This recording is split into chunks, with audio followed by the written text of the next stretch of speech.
So I'm actually filming this on this is for the 28th December, but I'm doing it a day late. 1 second. So it is Sunday. Again, I'm actually talking on Tuesday morning here, but I'm going back to what happened on Sunday. Sunday was an interesting day. 1 second. So this thing with Rudy has turned into quite a mess. How do I start here? I go there for the Vikings game to I got some.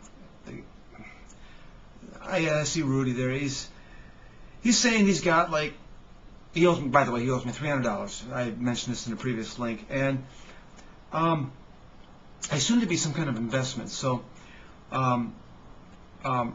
But it looks like it's not going to be that way. It looks like we got ourselves a problem. We got ourselves a war going on here now.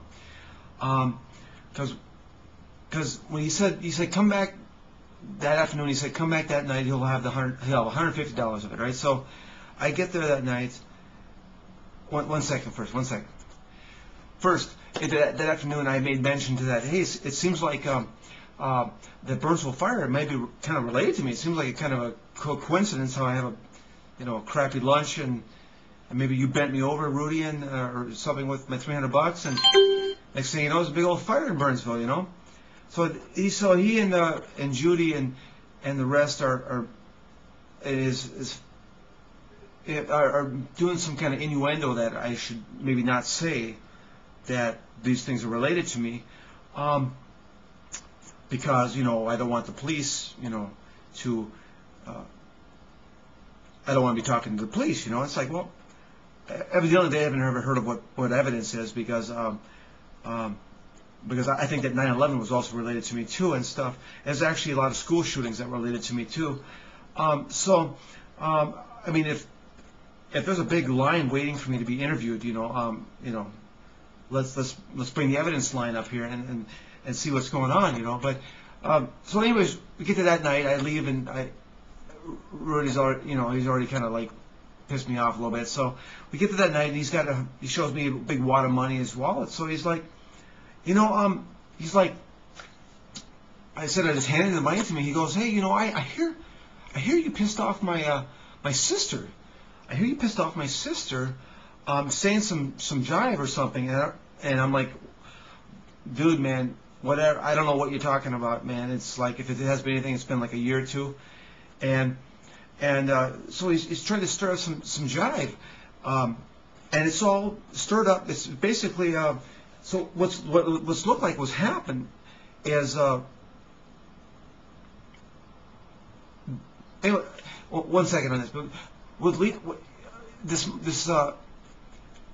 I'm trying to tell him that I didn't really do anything, and he says, well, if you did, I might have to put you in my trunk, And I'm like, well, let's make a bet. I'll make a bet that you can't do it. And he didn't shake my hand because he's a pussy. And that's what the mafia are. They're a bunch of pussies. So what I'm trying to do is I'm trying to get some money for being the wonderful person that I am.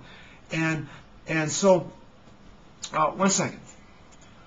So anyways, he's stirring up some controversy, and I'm trying to just distance myself from him. And he starts swinging away, and they're breaking us up, and so it's causing quite a scene. It's actually quite a scene for old Nison's there, and 1 second. And then Rudy is stirring up some more crap. Seems like he wants to get into it, but this thing you see here before you might look like a pussy. I tell you what, you got a lot of problems waiting on your hands if you want to take on this thing. And of course, what I see from the women, it's like when a confrontation occurs, and all these women in the place know that I'm the most important person on the planet, and yet they don't want to come over and say hi to me to get my mind away from the distraction that Rudy is. It just shows just what a bunch of buttheads women are. And they call themselves brave. Maybe they're afraid that they're going to get some kind of. But the only woman that could talk to me was some woman that was trying to stir up some controversy with me for trying to go over and give Rudy a big hug. I mean, I'm trying to give Rudy a hug. He's trying to cause some stir up some crap. And only lady that will come talk to me is the one that wants to start some crap with me. And I got to say, you know, I didn't really give any Christmas presents, you know, this Christmas, but it's a few days late. But I gave you one that night. And I got to say, Merry Christmas to you. And try to figure out if it's bravery you're trying to, if it's a bravery thing that you can't quite get a grasp of, to come over and talk to the most important person on the planet. You know, it might be a good idea just because, you know, this is a pretty brave guy. I've got on a shirt that says, "I'm happy I'm God." Remember, guns are banned on the premises. You know, a guy that wears a shirt like that, that's a pretty brave man. And you know, for all the soldiers over, I'm assuming all the soldiers out there in the Marines and Army and Navy, they're all getting some tail, you know. The ladies are talking to them, but they don't. Women here in nice ones, they don't seem to understand that when a guy walks into a bar with a shirt like that, he is mighty brave, and you are mighty poor to not be coming talking to me, especially when I'm trying to get my mind off of Rudy. Okay, so this is my present to you. Okay, one second. Somebody tells me that there's a guy over there, and he's an undercover sheriff. So I go talk to him, and just to make sure that this is true. And so it's true. He asked, "So why do you ask?" I said, "Well, there's a little something got stirred up tonight." He's like, "Was there any issues you want to discuss?" And I'm like, "Well, let me think about that, because I've never been actually offered any help from anybody in my woes here." So I had to think about it. 1 second. So I started thinking about it. I said, you know, what the heck? We'll find out what this guy's got going. Maybe he can do something. And it turns out he's basically as worthless as the Burnsville police and probably all the other police around. So yeah, he offered. I told him that, you know, that Rudy had threatened to throw me into a trunk. I assume dead. So it's basically a death threat. And he's like, well, so I'm not really sure this guy's name. He didn't say it, but anyways, I was kind of concerned for my.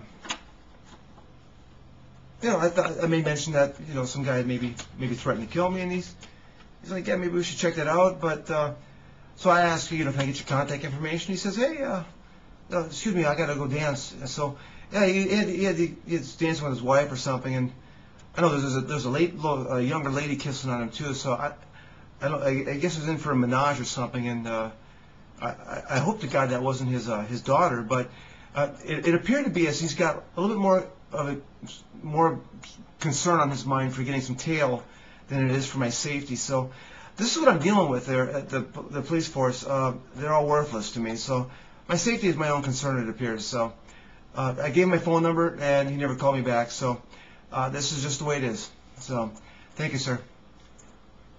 So here I am, wondering, thinking, you know, this is all, evidently Rudy has got a problem with me, and this dates back for a year or two, because I'm not even sure when the last time I talked with Tammy, because